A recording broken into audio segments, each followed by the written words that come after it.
Hello friends, आज हम लोग एक कॉस्ट मिनिमाइजेशन का सम बनाएंगे। ठीक है, तो हमारे पास क्वेश्चन दिया हुआ है और उसमें 4 चीज पूछी गई है, तो ये चारों चीज को हमें प्रूव करना है मैथमेटिकली।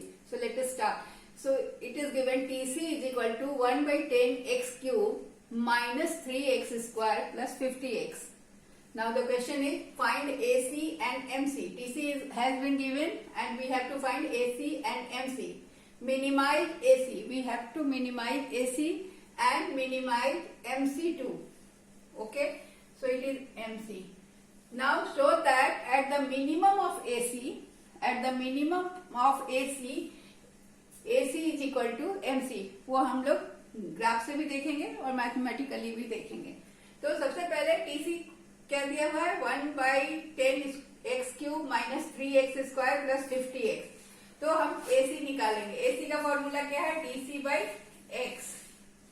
तो TC हमारा दिया हुआ है 1/10x³, तो मैंने लिखा 1/10x³ divided by x, 3x² divided by x and 50x divided by x, क्योंकि ये क्या है AC is equal to TC/x। तो यहाँ पर एक x कैंसिल होकर x² बन जाता है और ये x² x हो जाता है और ये x कट जाता है, तो हमें AC प्राप्त होता है। AC क्या है 1/10x² minus 3x plus 50, ये हमारा AC है। ठीक है, हमने पहला क्वेश्चन का AC फाइंड कर लिया। क्लियर। अब हमें MC फाइंड करना है। तो MC क्या होता है TC का फर्स्ट डेरिवेटिव होता है। तो हम MC के लिए क्या करेंगे, ये dTC/dx, तो इसका डेरिवेशन निकालेंगे। तो इसका डेरिवेशन क्या होता है कि x का पावर 3 है, तो power will be multiplied by the coefficient and power will be reduced by 1। तो क्या हो गया, ये x³ हो गया 3x² डिवाइडेड बाय 10 और यहाँ 3x² है तो ये 6x हो गया और x का पावर 1 रिड्यूस हुआ और यहाँ x का पावर 1 है तो ये केवल 50 रह गया। तो इस तरह से हमारा MC हो गया। ये क्या है हमारा MC, जो कि TC का फर्स्ट डेरिवेटिव होता है। अब ये भी हमने फाइंड कर लिया, तो पहला क्वेश्चन तो हमारा सॉल्व हो गया। ठीक है, फाइंड AC और MC। Now minimise AC। अब AC को या MC को मिनिमाइज करने के लिए क्या करना होता है, तो मिनिमाइज करने के लिए हम यहाँ पर लिखते हैं कि फॉर मिनिमाइजेशन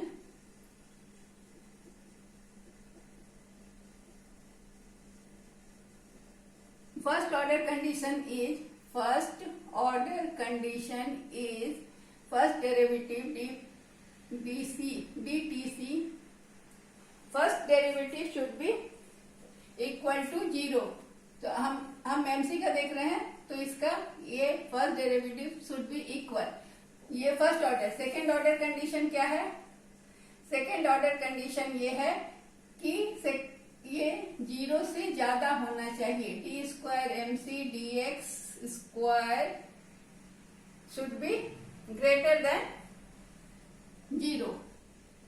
ओके, तो इसको अब हम सॉल्व करते हैं कि MC को मिनिमाइज करते हैं। तो MC हमारा निकला हुआ है 3x² minus 6x plus 50।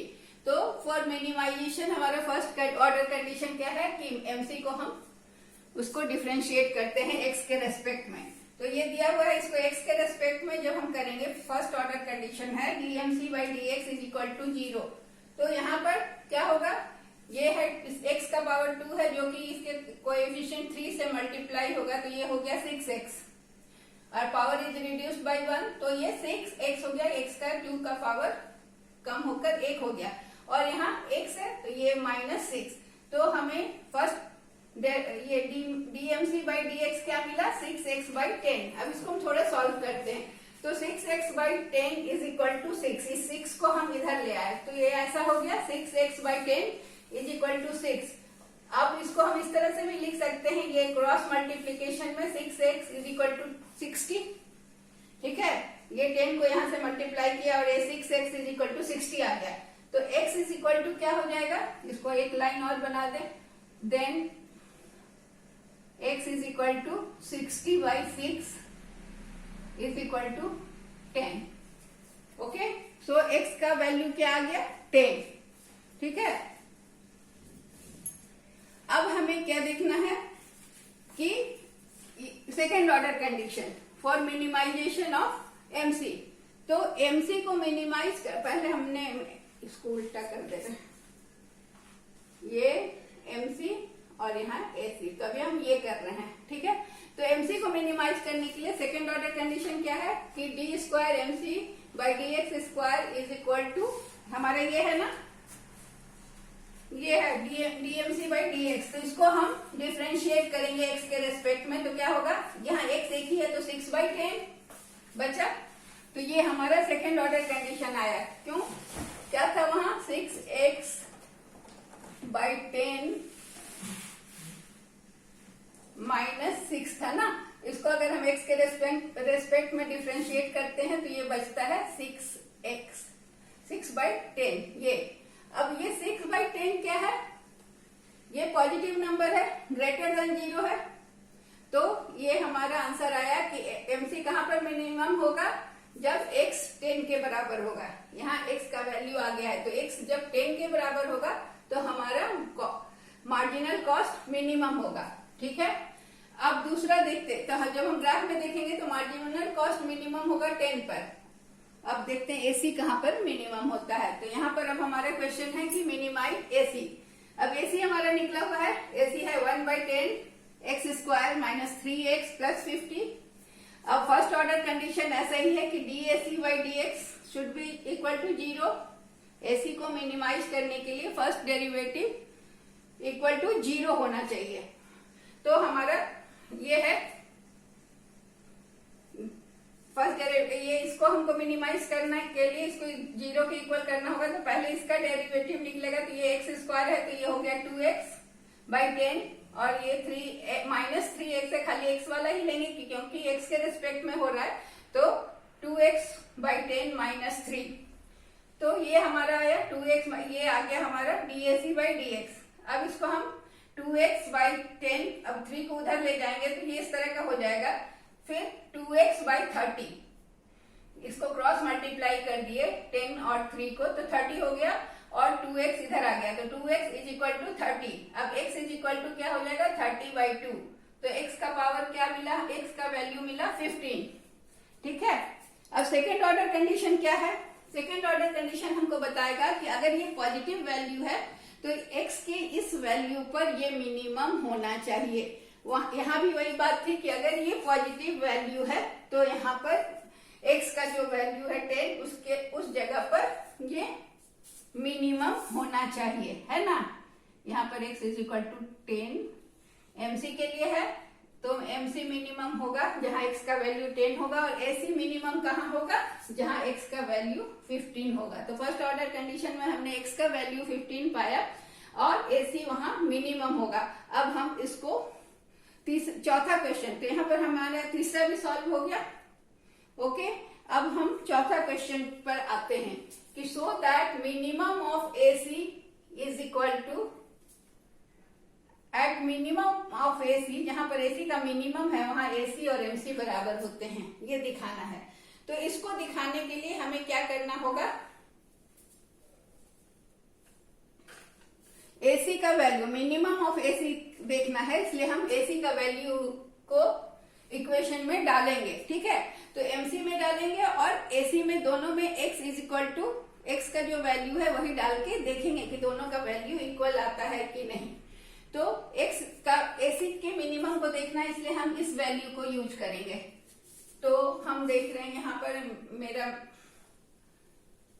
यहाँ मिटा के इसी इक्वेशन को लेकर हम आगे बढ़ रहे हैं। ठीक है, हमारे यहाँ एमसी निकला हुआ है, एमसी निकला हुआ है और एमसी में जहां पर x है वहां पर x का वैल्यू कितना लिखना है 15, यहाँ वहां पर x का वैल्यू 15 लिख के हम कैलकुलेट करेंगे।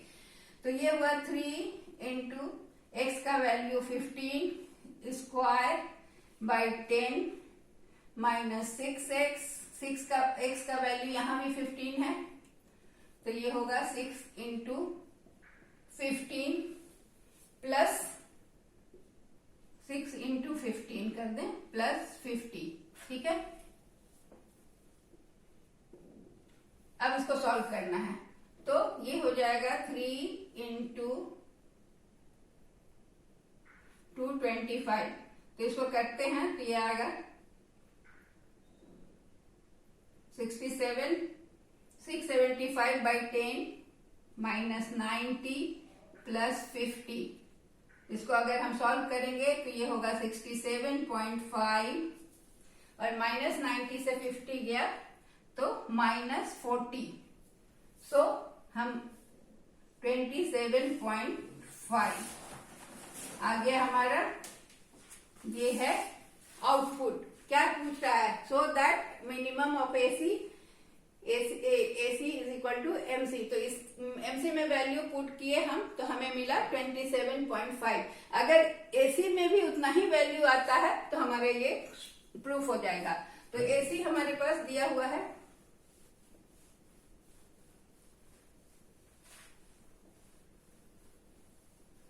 अब इसका हमको क्या करना है कि इसमें भी x इज इक्वल टू 15 का वैल्यू पुट करना है, ठीक है, क्योंकि एसी का मिनिमम कहाँ है? जहां पर x इज इक्वल टू 15 है। तो इसको हम करते हैं 15 square by 10 minus 3 into 15 plus 50। Clear है? तो ये हो गया 225 by 10 minus 45 plus 50, so it is 22.5 plus 5 is equal to 27.5। आ गया, दोनों 27.5 आ गया। तो इसमें क्या आ गया कि मिनिमम ऑफ एसी, तो मिनिमम ऑफ एसी हमें मिला था वॉज कहाँ था? x इज इक्वल टू 15 पे, और वहां पर क्या है? AC is equal to MC और MC is equal to AC, कुछ भी आप लिखें दोनों बराबर है। तो हमारा क्या मिला वैल्यू? दोनों का वैल्यू 27.5 इज इक्वल टू 27.5। तो ये प्रूफ हो गया, ठीक है। इसको अब हम डायग्राम से भी दिखा सकते हैं।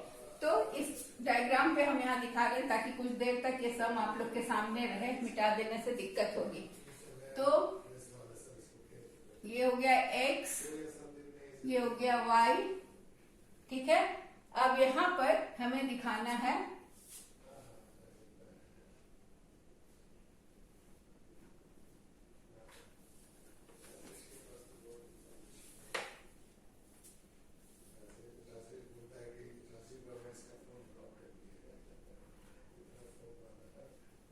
ये AC हो गया और यहां से तो ये हो गया यहाँ पर AC का मिनिमम, ये AC, ये MC। तो यहाँ पर हमें क्या मिला? AC का मिनिमम कहाँ है? x इज इक्वल टू 15 यहाँ है, और यहाँ पर x इज इक्वल टू 10 है। MC का मिनिमम जो हमने निकाला था x is equal to 10, MC का मिनिमम था, और AC का मिनिमम क्या था? x is equal to 15। ये देखें, अब इसको अगर हम मिलाते इधर तो ये आउटपुट है जो 27.5 है, ठीक है। यहाँ पर ये AC is equal to MC दिखा रहा है। 27.5 जो है वो AC is equal to MC दिखा रहा है, जो कि AC का मिनिमम है। ये AC के मिनिमम पर क्या है? AC is equal to MC, that is 27.5। So that is clear. ये देखो फिर से मैं बता दूं कि ये AC कर रहे इसके मिनिमम पर x इज इक्वल टू 15, और ये MC है जिसका minimum x is equal to 10 है, जो हमने कैलकुलेट करके निकाला। अब क्या बोल रहा है कि जहां पर AC का मिनिमम है वहां पर AC और MC इक्वल है। तो इसको अगर हम इधर मिलाते हैं तो AC और MC दोनों इक्वल होते हैं, क्योंकि ये 27.5 है। So that's all for today. Thank you.